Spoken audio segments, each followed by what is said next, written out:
Garrett Mills was supposed to be a devoted father. Ava Mills was just 2 years old and full of life. But when the toddler was found dead in the back seat of his sweltering SUV, and Garrett was seen vacationing in Hawaii days later, the nation was left asking one chilling question: was it a tragic mistake or a carefully planned murder? On a blistering July afternoon in Mesa, Arizona, the temperature had reached a suffocating 112 degrees. The sun beat down relentlessly, turning cars into ovens and pavement into frying pans. At 4:43 p.m., a 911 dispatcher received a frantic call from Garrett Mills, 32-year-old software engineer and father.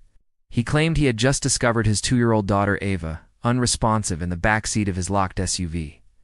The child, he said, had been forgotten in the car while he went to work. Paramedics rushed to the scene. When they arrived, they found Garrett pacing near a silver Toyota Highlander in the parking lot of a commercial tech campus. He appeared distressed, his shirt soaked with sweat, his voice trembling. Inside the car, Ava's small body was slumped in her car seat, her skin red and blistered from the extreme heat. The interior temperature of the vehicle had surpassed 140 degrees. She had been inside for nearly 9 hours. Despite the medics' best efforts, Ava was pronounced dead at the scene. Her body was removed gently, wrapped in a white sheet, as stunned onlookers watched in silence. Garrett stood nearby, sobbing into his hands. When questioned by officers, he explained that he had driven to work as usual around 7:45 a.m. With Ava in her car seat behind him, said he had been distracted, lost in thought about a big project deadline, and completely forgot to drop her off at daycare. The officers documented his statement and began their standard procedures for an accidental hot car death. These cases, while tragic, were not rare during Arizona's sweltering summers. Every year, parents forgot children in back seats with fatal results. But something about Garrett's story didn't sit right with the responding detectives. His account felt too rehearsed. The calm with which he recited the timeline seemed out of place, given the horror of what had happened. Surveillance footage from Garrett's workplace began to raise doubts. The cameras captured Garrett arriving at 7:43 a.m., as he said, but instead of parking in his usual spot close to the building, he left his SUV at the far corner of the lot, under direct sunlight. More troubling was footage from 12:21 p.m., showing Garrett walking to his car during his lunch break. He opened the front driver's door briefly, reached inside, then closed it and walked away. He never glanced into the back seat. Later that evening, detectives reviewed Ava's daycare attendance. The center confirmed she had not been dropped off that morning, and no one had been notified of her absence. A staff member noted this was unusual. Garrett had a record of texting them if Ava was sick or staying home. By the end of the day, the tragedy no longer looked like a heartbreaking mistake. It looked like the beginning of something much darker. Investigators opened a formal inquiry. They had a dead child, an increasingly suspicious father, and a string of unanswered questions. Garrett's tears no longer told the whole story. For days after the death of his daughter, Garrett Mills stepped off a plane in Honolulu, Hawaii, carrying a suitcase and a surfboard bag. The sun-kissed beaches and swaying palm trees were a sharp contrast to the grief still hanging heavy over his home in Arizona. While Ava's mother was still arranging funeral details and fielding condolences from relatives and friends, Garrett was checking into a luxury resort on the island of Oahu with his 27-year-old girlfriend, Erica Cole, a fitness influencer he had been dating for just over 6 months. Social media exploded with snapshots of their tropical escape. Erica's Instagram showed photos of the couple paddleboarding, sipping drinks in private cabanas and smiling in front of waterfalls. One image, captioned "New Chapter Begins," showed Garrett holding Erica close as the sun set behind them. The timing of the posts immediately caught attention. Ava's obituary had not yet been printed. Her funeral was scheduled for the following weekend. Garrett hadn't just skipped it, he had left the state entirely. Local reporters caught wind of the story after concerned citizens forwarded the vacation photos to authorities. Detectives already looking into the circumstances of Ava's death began to pay even closer attention. Garrett's behavior seemed almost surreal. There was no mourning, no silence, no visible remorse. He had gone from grieving father to carefree tourist in less than a week. When investigators gained access to his financial records, the motive for the sudden getaway became clearer. Days before the vacation, Garrett had collected a partial payout from Ava's life insurance policy, an unusual step taken remarkably fast. He had purchased the policy just 2 months before her death, selecting an option that doubled the benefit in the event of an accidental death. The timing was too precise to ignore. Authorities obtained a warrant for Garrett's digital devices.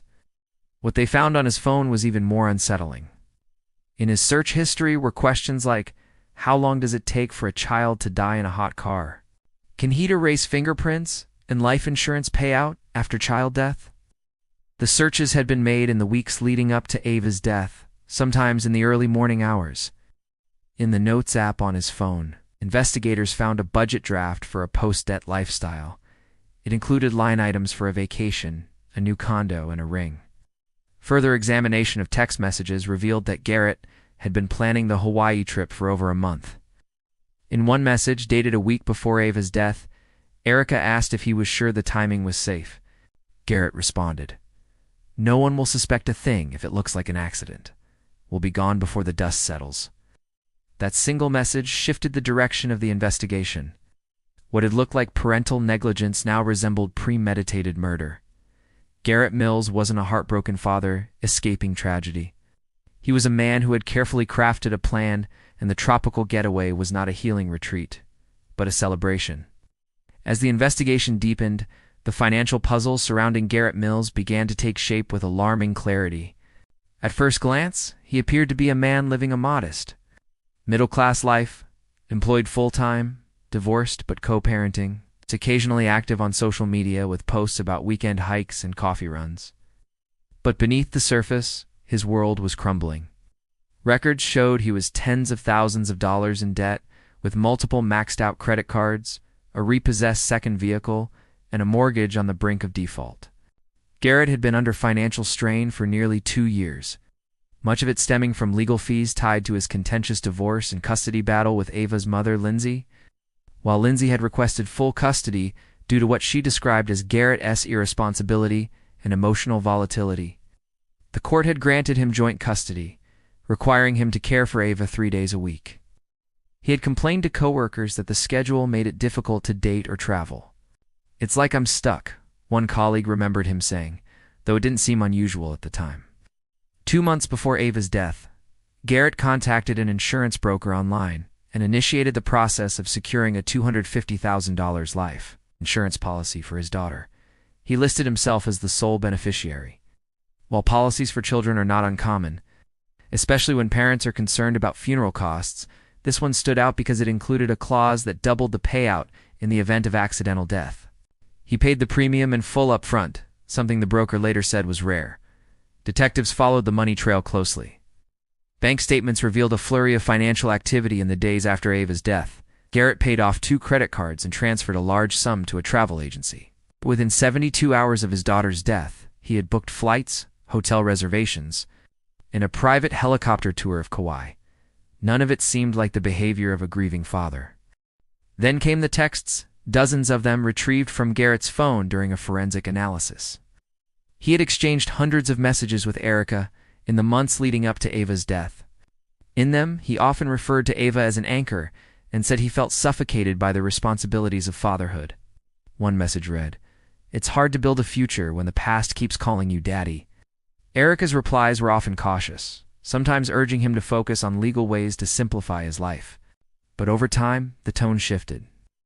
She asked fewer questions and began referring to the plan. Another critical detail emerged.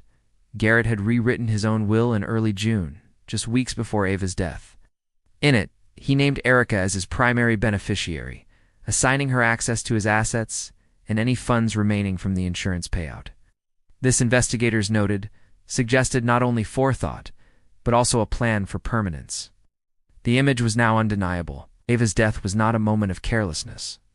It was part of a meticulously arranged scheme, driven by desperation, debt, and the desire to start over. Garrett had built a financial escape route, and at its center was the life of his daughter. 2 months after Ava's death, with public pressure mounting and new evidence in hand, prosecutors moved forward with a shocking announcement. Garrett Mills was being charged with first-degree murder and child endangerment. The charges were based not only on the circumstances of Ava's death, but on the chilling financial, digital, and behavioral patterns uncovered during the investigation. Garrett was arrested outside his workplace during what appeared to be a routine afternoon. Within hours, the story exploded across national news outlets. The public was stunned. Initial reports had framed Ava's death as a tragic accident, a painful but all-too-familiar story in Arizona's sweltering summers. But the deeper layers, his sudden Hawaiian getaway, the suspicious internet searches, and the recent life insurance policy, quickly reframed Garrett in the public eye. Sympathy turned to outrage. Online forums filled with comments demanding justice, and local parents held candlelight vigils for Ava, leaving stuffed animals and handwritten notes at the parking lot where she had died. Garrett's first court appearance drew a crowd of reporters and protesters. Some held signs that read "She deserved to live" and "No excuse for murder." The courtroom was tense as the charges were read aloud. Garrett appeared subdued, wearing a standard orange jumpsuit, his once carefully styled hair now disheveled. He entered a plea of not guilty. His attorney insisted the state had twisted circumstantial evidence into a narrative fueled by emotion, not fact. But the evidence continued to mount. Prosecutors presented a timeline that painted a devastating picture. They showed that Garrett had driven Ava to his workplace and deliberately parked in a remote section of the lot with no shade or surveillance coverage. Despite taking breaks throughout the day, he made no attempt to check on her. His lunch break, where he briefly entered the vehicle without opening the back door, was viewed as particularly damning. Prosecutors argued that he was confirming she was still inside and had not yet been discovered. They also pointed to Garrett's digital footprint, which included step-by-step searches on how heat affects small children, along with articles about similar cases that had been ruled accidental. One bookmarked article detailed how a parent in a hot car death case avoided jail time after claiming forgetfulness. It seemed Garrett had studied how to disguise murder as mistake. The defense struggled to create reasonable doubt. They argued that Garrett had been sleep-deprived and mentally distracted on the morning in question. They claimed his actions during the day reflected confusion, not cruelty. As for the Hawaii trip, they insisted it had been planned as a coping mechanism, a way to escape the media, frenzy, and find space to grieve. But when confronted with his own text messages, vacation receipts, and Erica's testimony about their fresh start, their argument began to unravel. The public backlash intensified. Talk shows debated the case nightly. Opinion pieces decried the dangers of underestimating calculated crimes masked as accidents. Garrett Mills, once seen as a victim of tragic error, now stood as a symbol of calculated betrayal. The legal battle was far from over, but for many, the verdict was already clear. A father who treated his daughter's life as disposable in pursuit of personal freedom. The trial of Garrett Mills began 6 months after his arrest, unfolding in a packed courtroom under the intense gaze of the public and media. From the outset, prosecutors painted a harrowing picture of premeditated murder, laying out a timeline that left little room for doubt. Jurors listened as they were taken through each element of Garrett's plan: his mounting debt, the newly purchased life insurance policy, the suspicious internet searches, the carefully selected parking spot, and the tropical escape booked just days before Ava's death. One of the most powerful moments in the courtroom came when the prosecution introduced the surveillance footage. The grainy video of Garrett casually walking to his car at lunchtime, opening the front door, reaching inside, and then walking away without once checking the back seat, sent a wave of discomfort through the courtroom.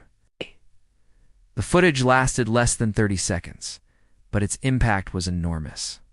Prosecutors argued that he knew exactly what he was doing, that he was monitoring, not forgetting. The digital evidence was equally damning. Experts testified about the disturbing search history on Garrett's devices, including phrases like "hot car death timeline," "how to collect life insurance for a child," and "can heat erase DNA." A cybersecurity specialist explained how Garrett had cleared some of his browsing data, but left fragments behind, suggesting not only premeditation but also attempted concealment. Erica Cole, Garrett's girlfriend, was called to the stand under subpoena. Her testimony was critical. While she denied having prior knowledge of the full plan, she admitted Garrett had expressed a desire for a life without strings and had often spoken of Ava as a barrier to their future. She confirmed that he had planned the Hawaii trip weeks in advance and had paid for it using money received after Ava's death.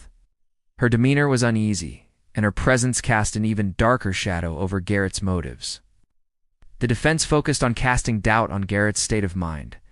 They claimed he had been emotionally overwhelmed, mentally distracted, and under extreme financial and personal stress. They suggested the incident was a tragic oversight, not a cold-blooded killing. But the jury seemed unmoved. The evidence, they felt, didn't point to a mistake. It pointed to intention. After 6 weeks of testimony, deliberations took just under 2 days. The jury returned with a unanimous verdict, guilty on all charges. Garrett Mills was sentenced to life in prison without the possibility of parole. The courtroom remained silent as the sentence was read aloud. Ava's mother sat quietly in the front row, tears running down her face as she clutched a small photograph of her daughter. The case left a lasting impression on everyone who followed it. It sparked national conversations about child safety, the limits of presumed innocence, and the unsettling ways that evil can wear the mask of grief. Ava Mills became a symbol of innocence lost, of betrayal from within, and of justice finally served.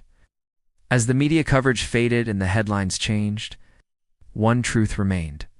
A father had chosen freedom over fatherhood, and in doing so committed an act that shocked the conscience of a nation.